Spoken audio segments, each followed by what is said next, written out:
selanjutnya kepada yang terhormat Bapak Dekan, Wakil Dekan, Bapak Kaprodi, Bapak Seprodi, Bapak Ibu dosen, Pak Aji, KTU, dan semua teman-teman karyawan Sivitas Akademik Fakultas Kedokteran Universitas Muhammadiyah. Alhamdulillah di Jumat yang insya Allah berkah ini di awal pagi, mudah-mudahan selalu sehat dan kita mengawali dengan majelis ilmu yang insya Allah akan bermanfaat, dan izin untuk memperkenalkan beliau Ustadz Rasihun. Beliau adalah pengajar tahsin gitu Ustadz nih. Jadi ada kekhususan tahsin dan bibak di Universitas Muhammadiyah Purwokerto. Beliau berkantor di Masjid Ahmad Dahlan Ustadz nih. Dan bersama dengan Ustadz juga ada Ustadz Fajar mungkin di sebelah, dan untuk menghemat waktu Bapak Ibu sekalian, mohon izin untuk kami serahkan, dan mohon maaf Ustadz karena saya tidak mempunyai kurikulum vitae, jadi tidak saya bacakan gitu. Saya nanti Ustadz Rasihun mohon izin untuk memperkenalkan diri Ustadz gitu. Mudah-mudahan menjadi amal baik dan kebaikan kita semua. Untuk waktunya kami persilahkan kepada beliau Ustadz Rasihun. Persilakan Ustadz. Mungkin sebelumnya Ustadz Fajar dulu. Oh, ada Ustadz Fajar gitu. Monggo Ustadz Fajar. Monggo Ustadz Fajar. Baik. Bismillahirrahmanirrahim. Assalamualaikum warahmatullahi wabarakatuh. Waalaikumsalam warahmatullahi wabarakatuh. Alhamdulillah wassalatu wassalamu ala Rasulillah wa ala alihi wa ashabihi wa mawalah amma ba'd. Yang kami hormati Bapak Ibu dosen Fakultas Kedokteran yang dirahmati oleh Allah Subhanahu wa taala, yang kami hormati Ustadz Rasihun dan juga seluruh peserta Zoom pada kesempatan ini. Bersyukur pada Allah kita atas nikmat dan karunia yang telah Allah berikan sehingga kita masih diberikan kesehatan, sehingga kita bisa berkumpul di majelis yang mulia ini dalam rangka ta'alam al-Qur'ana wa 'allamahu, ya, belajar Al-Qur'an dan mempelajarinya dan mengajarkannya. Salawat salam mudah-mudahan tetap terlimpah dan tercurah kepada uswah suri teladan kita Nabi besar Nabi Muhammad Shallallahu Alaihi Wasallam, kepada para sahabatnya, keluarga dan orang-orang yang istiqomah di jalannya. Bapak Ibu dosen yang berbahagia, beberapa hari yang lalu saya dihubungi Dr. Titi untuk membuka, ya, sudah mengawali ya program tahsin untuk FK. Ya. Ini adalah satu inisiasi yang sangat mulia sekali dan sangat bagus, ya, yang mana sepenuhnya didukung oleh LPPI pastinya sebagai satu lembaga keislaman yang ada di kampus ini. Dan disampaikan kemarin memang dulu pernah sempat berjalan ya, tapi rupanya waktu itu sangat sibuk semuanya begitu, sehingga mungkin sempat terhenti begitu ya. Sehingga kami ya, baik dari LPPI dan mungkin Bu Titi menginisiasi format baru ya, mudah-mudahan pibak yang pada kesempatan ini, atau ya bukan pibak lah namanya, atau yang dinamain apalah di Fakultas Kedokteran intern itu, ngaji tahsin ini mudah-mudahan bisa istiqomah begitu ya, mudah-mudahan bisa istiqomah. Sebentar ya.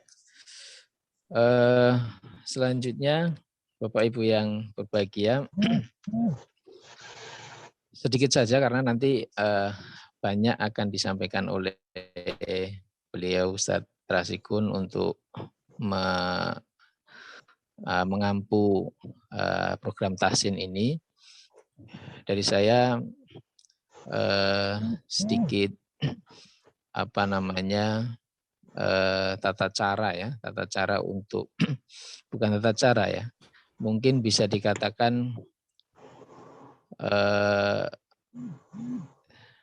metode, beberapa langkah tahapan supaya kita bisa istiqomah dalam belajar Al-Quran ini, begitu ya. Ada 3 hal. Yang pertama, hendaknya kita mengetahui daripada fadilah satu amalan itu, ya.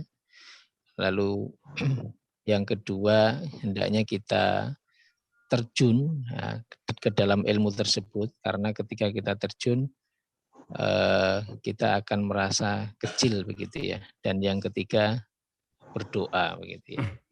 Jadi yang pertama tadi kita mengetahui fadilah ya, fadilah daripada ta'alam Al-Quran itu. Ya, di sini saya akan menyampaikan satu hadis saja yang bahwasanya dalam satu hadis Rasulullah SAW bersabda, innalillahi ahlun, ya, sesungguhnya Allah itu punya keluarga minanas, dari manusia, ya.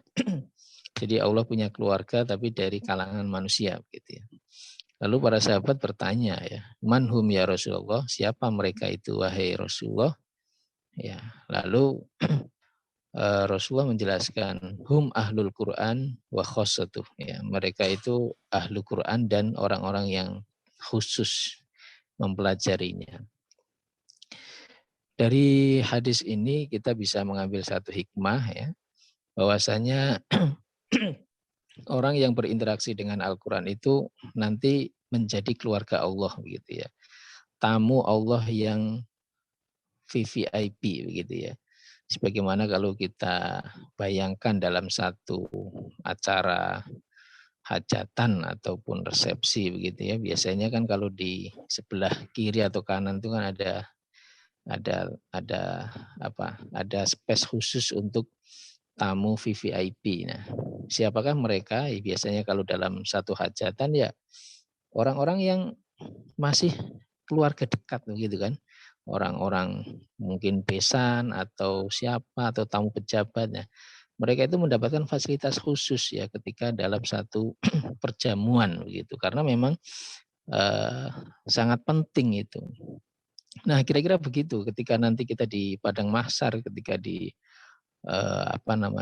hari pengadilan, ya, kita akan dikhususkan oleh Allah karena kita menjadi orang keluarga Allah, begitu ya. Ini hadis sahih. Nanti mudah-mudahan ini bisa menjadikan kita kalau kita di akhirat itu menjadi orang yang spesial ya di mata Allah Subhanahu wa taala karena kedekatan kita dengan Al-Qur'an. Lalu yang kedua ya, kita supaya bisa konsisten adalah kita mendalami ya, masuk ke dalam pelajaran itu. Jadi ketika seorang yang berilmu itu ketika dia tahu ya, ketika dia mengetahui, dia akan merasa kecil ya. Jadi sama dengan Bapak Ibu ketika belajar tentang kedokteran, semakin paham ternyata semakin tidak tahu karena begitu luasnya ya ilmu kedokteran itu, begitu ya. Sama ketika tahsin, ketika kita belajar Al-Qur'an, ketika masuk kita akan mengetahui ternyata masih luas sekali ilmu tahsin itu, begitu ya. Selama ini kan yang kita ketahui tahsin itu kan cuma kalau bahasa ininya itu ada yang namanya lazimi, yang satunya kondisional, yang satu kondisional, yang satu lazim. Yang kondisional itu yang biasa kita sebut kayak hukum nun sukun ya, kayak mim sukun, kayak ikhfa, iklab, itu kan yang sifatnya kondisional. Sedangkan yang lazim itu yang sering dilupakan itu adalah sifat huruf, makhraj huruf ya. Terus sifat-sifat idbak, qalqalah dan lain sebagainya itu berbeda. Yang itu biasanya jarang yang sampai ke sana orang mempelajarinya. Jadi mempelajari tahsin itu cuma sampai ke yang kondisional tadi itu. Nah, nanti makanya di pertemuan ini kita akan buat yang berbeda ya. Kita sudah datangkan beliau Ustaz Rasikun ya. Beliau adalah setahu saya sampai saat ini ya satu-satunya Ustadz Tahsin di PDM ya. Master Tahsin ya. Luar biasa ya. Beliau sudah kalau Bapak Ibu itu keliling ke masjid terpencil di PDM Banyumas itu mesti beliau banyak yang tahu siapa itu Ustaz Rasikun karena sudah berkompeten di bidang tahsin ini ya. Jadi insya Allah sudah tidak asing lagi dan mudah-mudahan ini bisa menjadikan kita lebih lebih semangat, lebih tadi karena kita ingin menjadi keluarga Allah di dunia dan di akhirat nanti gitu ya. Lalu yang ketiga, kita hendaknya senantiasa berdoa ya, jangan lupa berdoa supaya kita bisa istiqomah di dalam menjalani program ini begitu. Saya kira begitu Bapak Ibu, sepertinya tidak bijak kalau berlama-lama ya, mudah-mudahan nanti Bapak Ibu bisa mendapatkan dan bisa mengambil manfaat yang sebanyak-banyaknya begitu ya dari beliau Ustaz Rasikun dan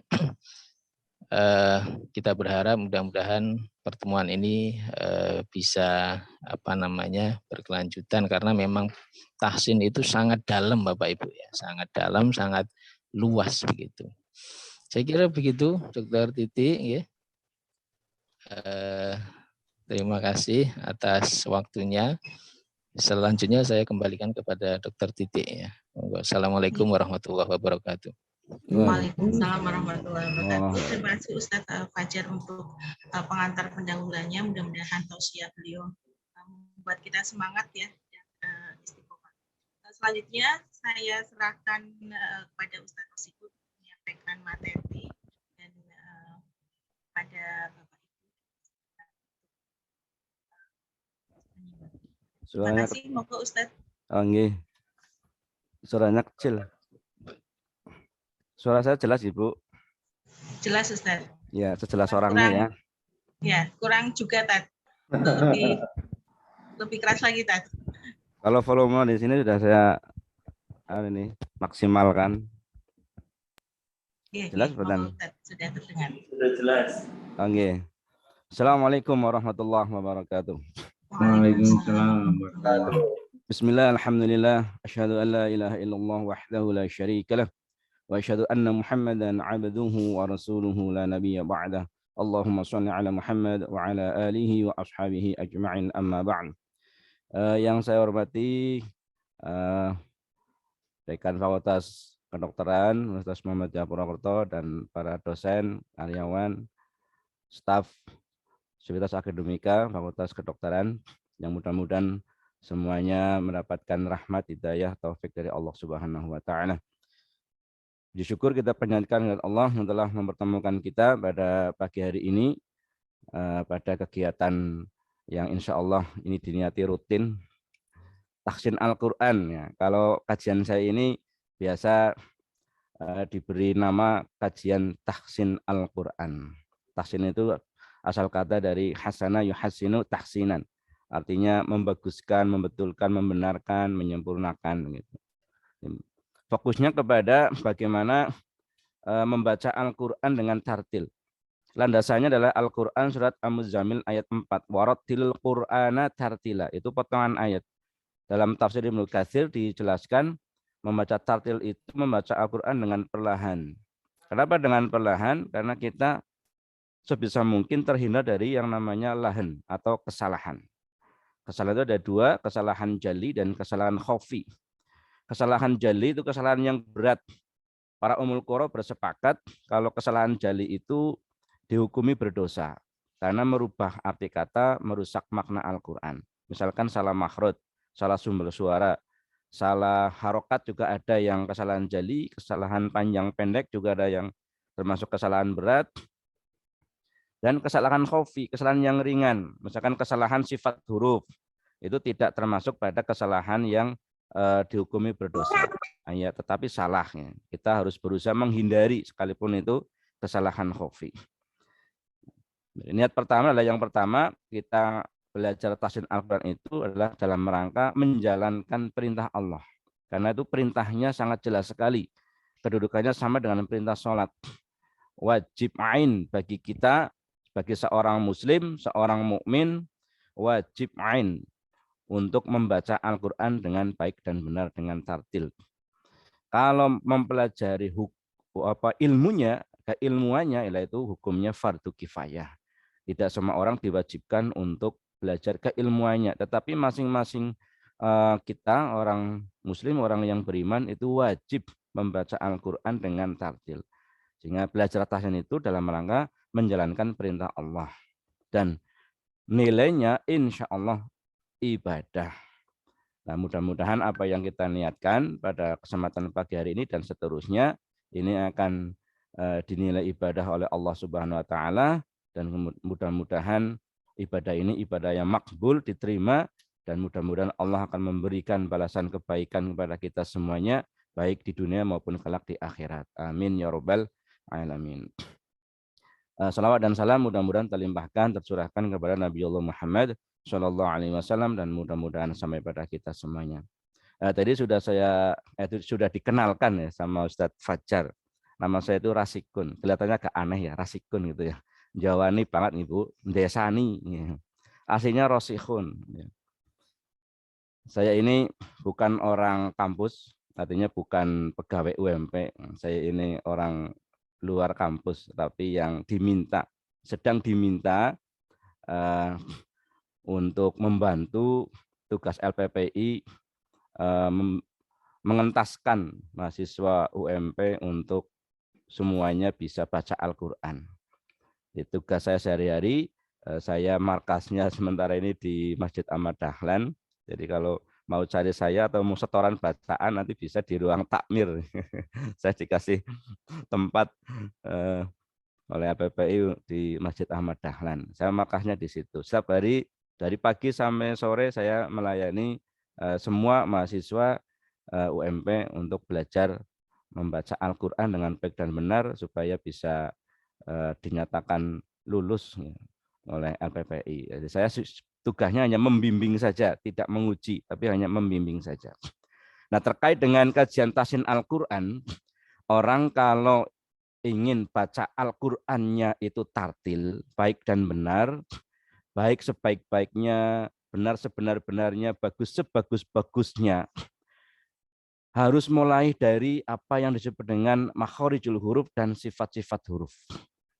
Harus dari situ. Tanpa mengetahui terlebih dahulu makhraj dan sifat, tidak mungkin orang itu akan bisa membaca Al-Qur'an dengan baik dan benar. Kecuali anak-anak. Nah, anak-anak kecil itu, anak-anak kita itu kalau belajar membaca Al-Qur'an, keilmuannya belum tahu, belum paham, tapi daya tirunya itu mereka sangat kuat. Sehingga banyak anak-anak kecil bacaannya itu fasih. Makhrajnya, sifatnya itu seperti mereka sudah mengetahui keilmuannya, padahal belum mengetahui keilmuannya, tapi karena daya tirunya.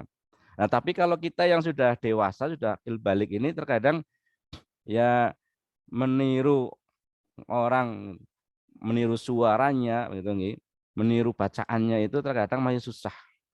Nah, sehingga nanti sejauh mana Bapak Ibu selama ini yang sudah mampu membaca Al-Qur'an, sudah mahir bahkan, karena belajar tahsin itu harus mahir dulu, harus mahir, syaratnya itu harus mahir dulu, mahir membaca Al-Qur'an. Ya standarnya itu kalau misalkan menggunakan metode Iqra sudah lulus jilid 6, itu sudah kategori mahir. Nah, kalau masih Iqra 1, 2, 3, 4 itu ya harus belajar dulu dengan saya bimbingan baca Quran di Masjid Ahmad Dahlan ya. Atau saya harus datang ke ruangannya panjenengannya boleh lah. Saya siap membantu. Karena belajar tahsin ini harus mahir dulu. Mudah-mudahan panjenengan semua sudah mahir sehingga bisa mengikuti kajian tahsin Al-Qur'an ini. Jadi Bapak Ibu, nanti kita akan memulai dari belajar makhraj dan sifat. Nah, apalagi kita ini orang yang dilahirkan di wilayah Kesatuan Republik Indonesia, orang Indonesia, bukan orang Arab, gitu. Orang Arab saja yang tidak belajar membaca Al-Quran dengan baik dan benar juga sama dengan kita. Baca Qurannya juga tidak tartil. Nah, kalau kita orang Indonesia mau belajar membaca Al-Quran dengan tartil, kita membaca Al-Quran, kefasihannya itu akan lebih bagus dengan mereka orang Arab yang tidak belajar membaca Al-Quran. Nah, terlebih lagi kita ini orang Jawa ya. Saya kan orang Jawa nih, orang Banyumas. Jadi banyak sekali bacaan-bacaan Al-Quran kita selama ini itu dipengaruhi oleh dialek-dialek kedaerahan. Contoh ya, seperti orang Banyumas. Orang Banyumas itu paling susah mengucapkan huruf ain. Karena biasa nga, nah, biasa huruf eng. Kalau di Al-Quran itu tidak ada huruf eng, adanya ain. Huruf ain itu makhrajnya kan tengah-tengah tenggorokan. Kita biasa lunga, biasa mangan, manga-manga, begitu. Biasa ngalamun, biasa ngopi, ya, biasa ngantuk, ngajine karo ngantuk. Nah itu huruf eng. Sementara Al-Quran tidak ada huruf eng, adanya ain. Dan itu dialek yang harus kita sesuaikan dengan Al-Quran. Orang Banyumas juga ada huruf yang makhrajnya sama, tetapi sifatnya menyelisihi. Seperti huruf da. Huruf da, Al-Quran, kalau bahasa kita kan huruf T itu ya, abjad kita T. Nah, antara huruf T dengan huruf da itu sama makhrajnya, yaitu sama-sama ujung lidah ya. Ujung lidah, nah, kelihatan nih ya, misalkan ujung lidah bersentuhan atau diletakkan, ditempelkan pada pangkal dua gigi seri yang atas. Itu makhrajnya huruf da. Sama-sama makhrajnya. Coba saja Bapak Ibu rasakan itu. Ujung lidah ditempelkan pada pangkal dua gigi seri yang atas. Huruf T pasti di situ. Huruf da juga sama di situ. Tapi huruf da dan huruf T itu sifatnya ada yang berselisih. Kalau da, huruf da Al-Quran itu sifatnya hamas. Udaranya berhembus. Dikeluarkan dari mulut. Kalau huruf T itu jahr, al-jahru. Udaranya tertahan. Nah, itu jelas berselisih. Karena kita kan biasa ngomong tempe, tahu. Ya, tahu berontak. Nah, kan gitu. Tuku, tuas, nah, tas, dan lain-lain. Nah, huruf T itu sifatnya jahr. Kalau ta itu hams. Ya, membacanya itu jangan tempe tahu, tapi tempe tahu, misalkan begitu, atau tuku, atau tumbas. Jadi ada udara yang berhembus keluar dari dalam mulut, itulah sifat huruf ta. Itu yang nanti akan kita pelajari. Pertama makhraj dan sifat. Jadi makhraj dan sifat itu seperti dua sisi mata uang yang tidak bisa dipisahkan. Harus beriringan antara makhraj dan sifat. Kalau hanya makhraj saja, nanti membaca Al-Qur'annya terasa ngedok. Kalau yang Banyumasan ya mesti yang ngedok ngapak-ngapak. Contoh misalkan kita membaca surat Al-Lahab. Orang Banyumas itu kebanyakan karena membacanya masih menggunakan dialek, menggunakan logat, menggunakan aksen Banyumasan, ya membacanya tabat yada abi lahabi watab. Nah, itu kan ngedok ngapak-ngapak Banyumasan. Kalau Al-Qur'an sudah menggunakan makhraj yang betul, sifat yang sesuai, bacanya pasti tabat yada abi lahabi watab. Gitu, bukan tabat. Nah, orang Banyumas ya kita rata-rata bacanya aro'aitaladi. Nah, harusnya kan aro'aita. Nah, alam taro. Kita biasanya bacanya alam taro. Nah, gitu. Ngedok, ngapak-ngapak Banyumasan. Oke, Bapak Ibu, kira-kira ada gambaran nggih? Ya, kalau kita niat ingin belajar membaca Al-Qur'an, maka dimulai dari sini. Jadi, nanti setelah kita membahas makhraj, mempelajari makhraj dan sifat, dan nanti masing-masing masing-masing huruf itu nanti kita langsung ambil contoh bacaan di mushaf Al-Qur'an. Barangkali ini dulu yang saya sampaikan, kira-kira bisa dipahami Bapak Ibu? Iya Ustaz, insya Oke, Allah. nggih. Ini sampai jam berapa nggih? Sampai jam 8 Ustaz, masih Oh, sampai jam 30 8, menit berarti lagi. masih ada waktu 20 menit 24. lagi. Iya. 24 menit. Baik. Mari kita mulai saja. Kalau Bapak Ibu sudah siap dengan mushaf Al-Qur'an di depan, nggih, silakan untuk nanti bisa disiapkan. Nggih, karena kita tidak bisa kemudian nanti mencari contoh bacaan tidak membuka mushaf. Karena kita belajar membaca tadi, sehingga harus bersanding atau menyanding Al-Qur'an, menyanding mushaf Al-Qur'an. Biar kita nanti bisa melihat huruf-hurufnya, tulisan-tulisannya. Jadi saya jelaskan lagi bahwa tahsin itu lebih kepada kita itu mempraktekkan ilmu tajwid. Tahsin itu rumah besarnya adalah ilmu tajwid.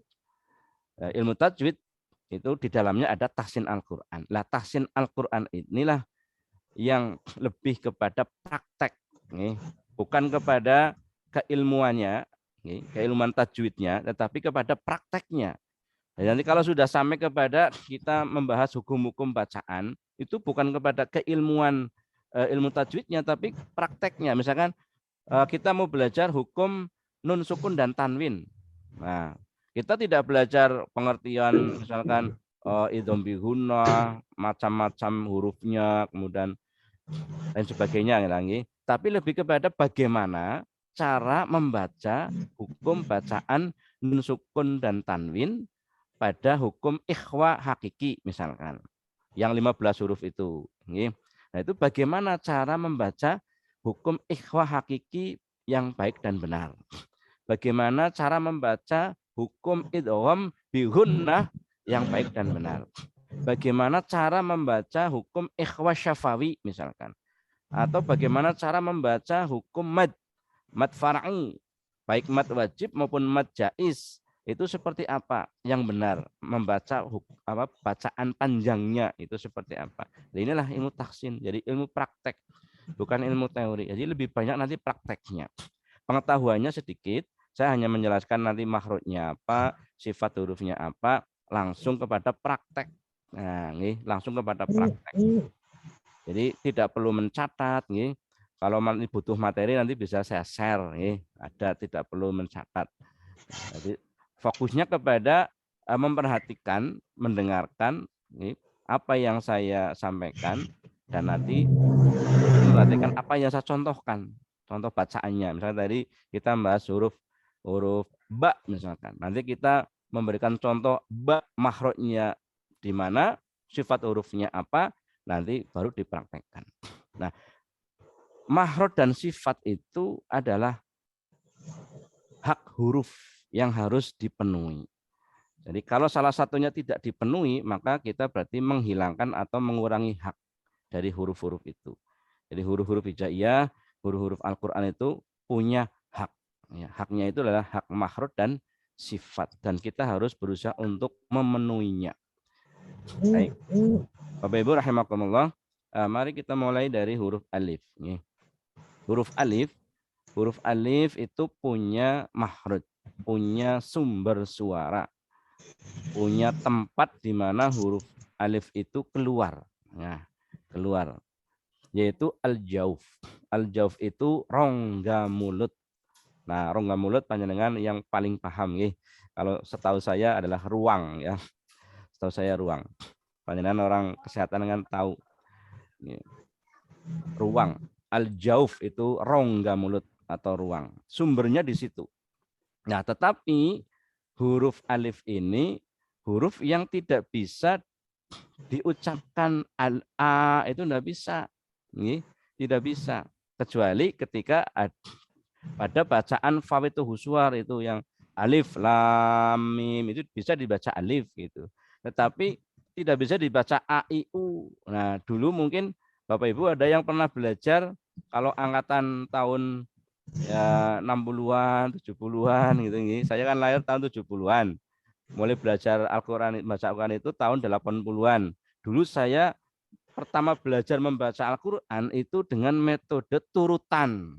Ini Bapak Ibu ada yang masih ingat ini yang tahun 80-an lagi. pada turutan ya. Alif fathah a, alif kasroh i, alif doma u. Kemudian dibaca a i u. Nah itu. Yang disebut huruf alif tapi yang dibaca itu huruf hamzah. Huruf hamzah. Dan selama ini kita tidak pernah tahu bahwa yang kita baca setiap hari alhamdu, a'udzu, ya, alladzi, ulaika, ya, yang tertulis alif itu misalkan alhamdu a-nya itu bukan huruf alif, tapi itu huruf hamzah. Namanya hamzah qatha. Alif itu selamanya tidak bisa diharokati. Selamanya mati huruf alif.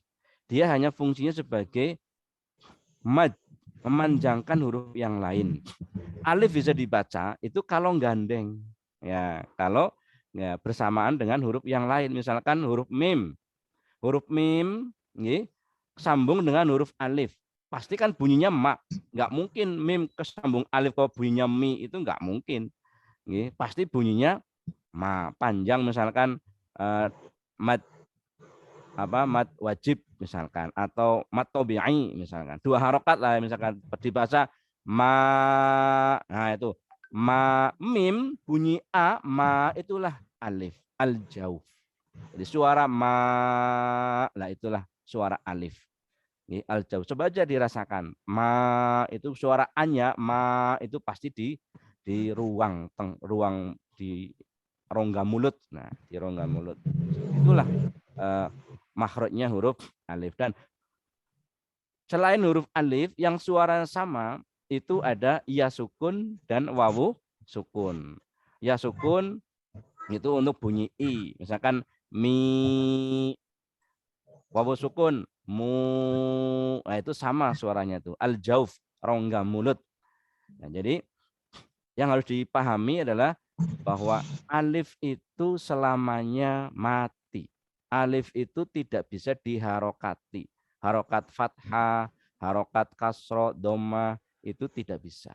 Yang diharokati itu adalah hamzah, ya, huruf hamzah. Tertulisnya alif tapi dibacanya hamzah.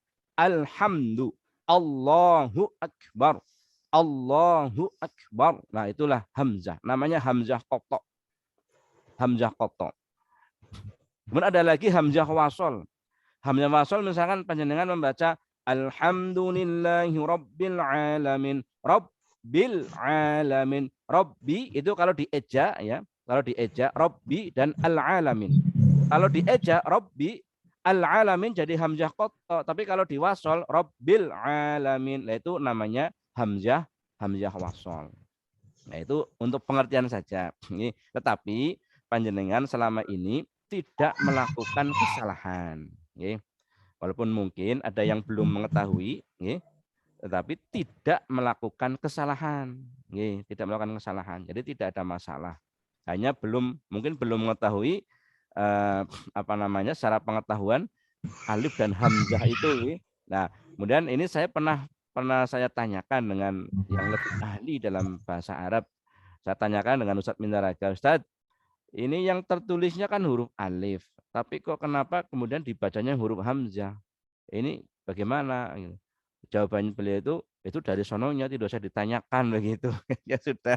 Jadi saya kalau ditanya orang kenapa begitu, ya saya jawabannya, saya mengambil dari jawabannya Ustadz Mindaraga bahwa itu dari sononya gitu. Tidak usah ditanyakan. Yang penting dijelaskan bahwa alif itu selamanya mati. Yang diharokati itu adalah huruf hamzah. Sehingga walaupun yang disebut itu adalah huruf alif, tapi membacanya huruf hamzah. Jadi yang dibaca a, i, u itu adalah huruf hamzah. Tapi kita dari dulu tidak pernah mengetahui itu karena guru-guru kita belum menjelaskan bahwa itu adalah huruf hamzah, bukan huruf alif. Penyebutan huruf alifnya tidak salah, tetapi membacanya itu yang keliru. Karena alif tidak bisa diharokati. Yang diharokati itu huruf hamzah. Tapi ada yang berpendapat bahwa alif dan hamzah itu sama. Itu kan pendapat. Baik, Bapak Ibu. Kita lanjutkan huruf yang kedua, yaitu huruf ba. Huruf ba. Bapak Ibu sudah mengetahui huruf ba itu di mana sumber suaranya? Coba kira-kira, ini kan terlihat, ya, di monitor kan kelihatan. ba. Nah, di mana itu kira-kira? Ya, huruf ba itu punya makhraj, badan bibir atas dan bawah. Badan bibir atas dan bawah dipertemukan.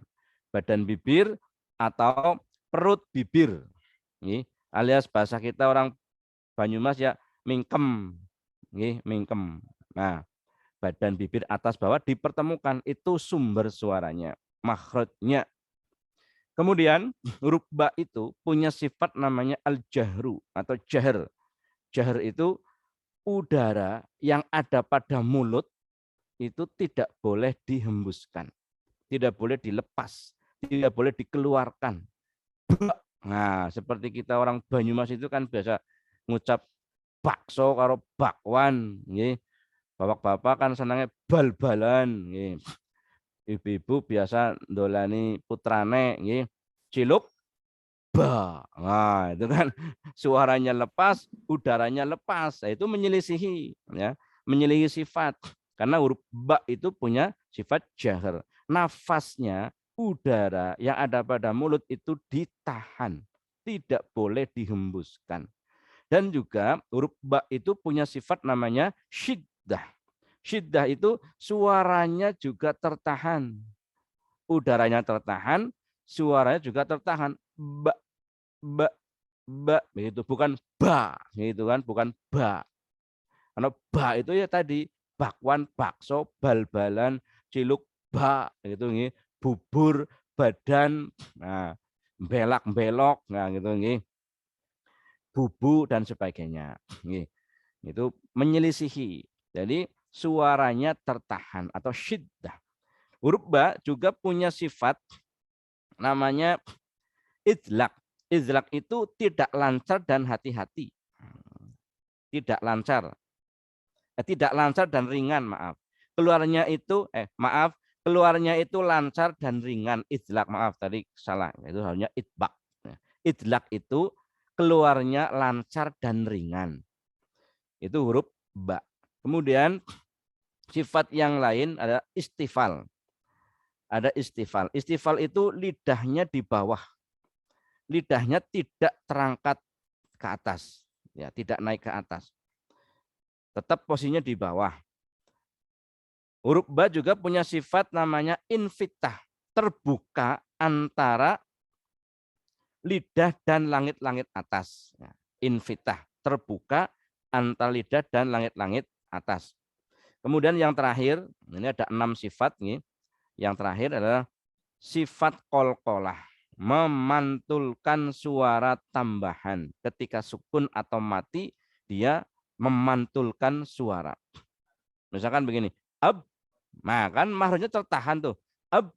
Nah, begitu dilepas, maka ada suara yang keluar. Itulah qalqalah. Jadi suara tambahan, memantul, ab, ba, ab, ba. Nah, otomatis kalau kita mau bersuara, mengucap ba, tapi ditahan dulu, ab, kemudian dilepas makhrajnya, badan bibir atas bawah dilepas, pasti ada suara yang keluar karena tadi suaranya tertahan, ab, ba.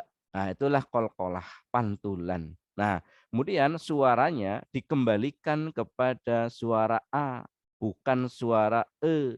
Kalau suara e itu suara dialek kita, orang Banyumas. Orang Banyumas kan biasa e. Tabbat yada abi lahabin wa tab, wa tab. Jangan wa tab, tapi wa tab, ba. Nah, ke a gitu. Wa tab, ba. Itu. Ini huruf ba, ya, ada 6 sifat. Pertama tadi jahr, nafasnya tertahan. Yang kedua syiddah, suaranya tertahan. Yang ketiga lidah di bawah, istifal. Yang keempat terbuka antara lidah dan langit-langit atas atau infitah. Yang kelima keluarnya lancar atau ringan, idlak.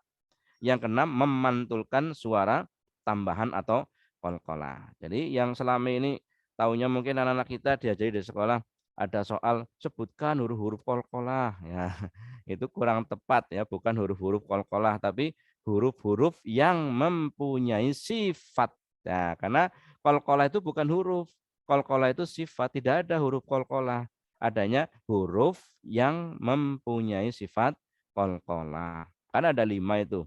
Baju di toko, ba, jim, dal, to, dan qaf. Nah, ada 5 huruf. Ya, kalau ya Ustadz TPK itu biasa itu menyingkatnya baju di toko. Nah, supaya mudah dihafalkan. Baik. Siap untuk praktek Bapak Ibu? Masih ada waktu 10 menit untuk praktek, siap nggih? Ya, kalau praktek berarti ya ini suaranya harus dihidupkan semua ini. Ini dihidupkan semua suaranya. Walaupun nanti mungkin hasilnya sampai ke saya ini kurang maksimal nih. Ya. Kurang maksimal. Ini karena kajian tas itu harusnya offline, harusnya ya. Harusnya offline. Nih, kalau online ya kita ya adanya beginilah nih. Kali-kali offline tadi. Oh iya bisa nih. Ya, insya Allah. Nih. Kalau bisa offline kalau bisa ya. Kalau bisa. Ruangannya enggak ada. Oh, saya siap untuk datang KFK, siap kalau mau offline. Apalagi masih di kampus. Saya sampai Lumbir saja saya sambangi kok.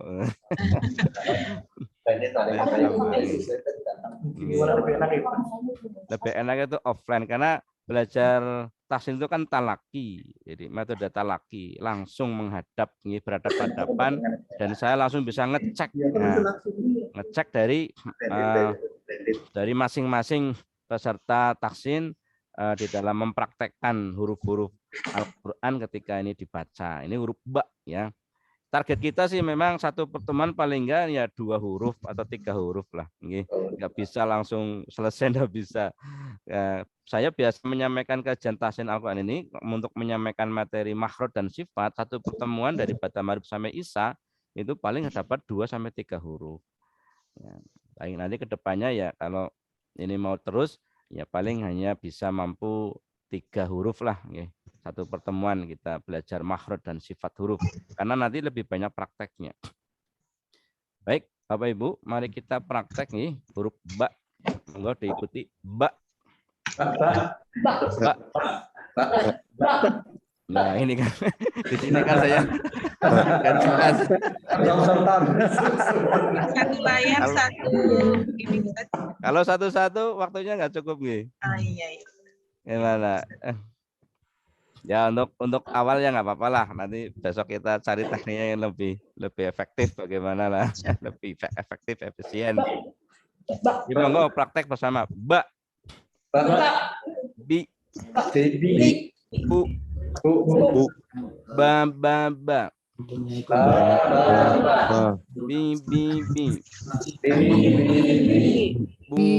bu, babi bu abba, babi bu babba, bakwan. Oh masih bakwan, masih ngedok. Bakwan, bakso, bal-balan, tiluk bak. Nah, tiluk bak. Terus pokoknya ngedok Banyumasane masih kentara lah. Jadi ini saya pastikan ini selama ini baca Qur'annya itu pasti dipengaruhi oleh dialek Banyumasan ya. Aro aetalati ukati bubiti. Ya ngedok ya ngapak-ngapak ya. Biasa anu sih ya Bu, makan budin ya. Jadi itu huruf ba nggih. Mari kita praktek pada bacaan basmalah. Nggih. Bismillahirrahmanirrahim. Monggo. Nah,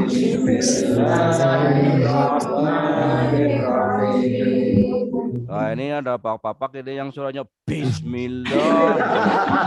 Udaranya masih keluar ya. Udaranya jangan dihembuskan, jangan dikeluarkan. Bis.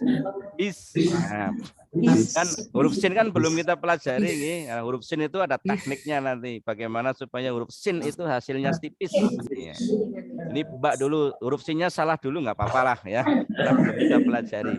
Bak dulu, baknya yang penting pertahankan, jangan sampai udaranya keluar, jangan sampai udaranya berembus dari mulut, harus ditahan. Bak, gitu. Monggo. Bismi. Bismillahirrahmanirrahim.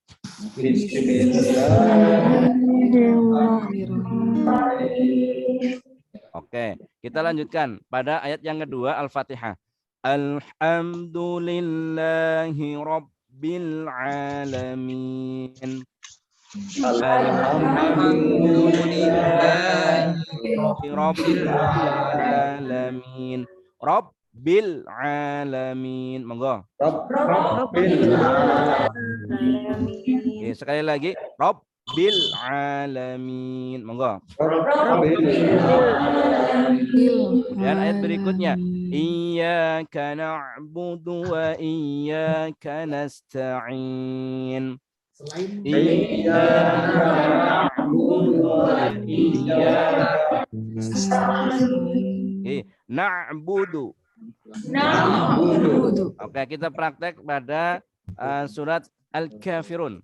Al-Kafirun. Ini kan banyak huruf ba-nya. Dari mulai ayat yang kedua itu. La a'budu ma ta'budun. La a'budu ma ta'budun. Nah, ya apa lapor kepada Anu Al-Kafirun enggak hafal. Ya, ulangi lagi ini. La a'budu ma ta'budun. Monggo. La a'budu ma ta'budun. Wala antum 'abiduna ma a'budu. Wala antum 'abiduna ma a'budu. Ya, ganti surat lah, kayak paling belakatit. Surat Al-Ma'un, nah ini kurang 2 menit. Al-Ma'un. Ara'aital ladzi yukadzibu biddin. Monggo.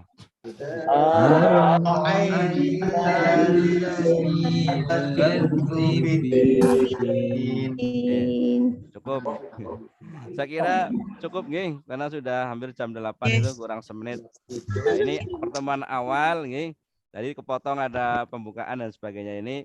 Jadi materinya belum bisa dapat banyak. Ini baru huruf ba nggih, huruf alif dan huruf ba. Kalau huruf alif ya tidak perlu dipraktekkan, walaupun mungkin secara pengetahuan kita selama ini belum mengetahui, belum mendapatkan tentang huruf alif, tetapi selama ini kita tidak melakukan kesalahan, jadi aman.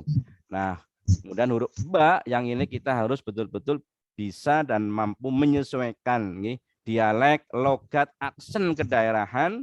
Mulai sekarang harus dibuang jauh-jauh, jangan dibawa nih.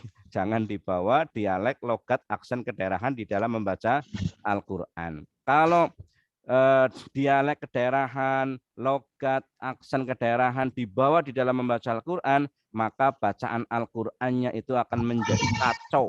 Nah, akan menjadi kacau. Kita semuanya harus betul-betul meyakini bahwa membaca Al-Qur'an itu harus sesuai dengan kaidah atau tuntunan, karena itu perintah Allah. Warattilil Qur'ana tartila. Mudah-mudahan bermanfaat. Terima kasih atas segala perhatiannya. Mohon maaf apabila ada tutur kata penyampaian yang kurang berkenan. Saya akhiri. Assalamualaikum warahmatullahi wabarakatuh. Waalaikumsalam warahmatullahi wabarakatuh.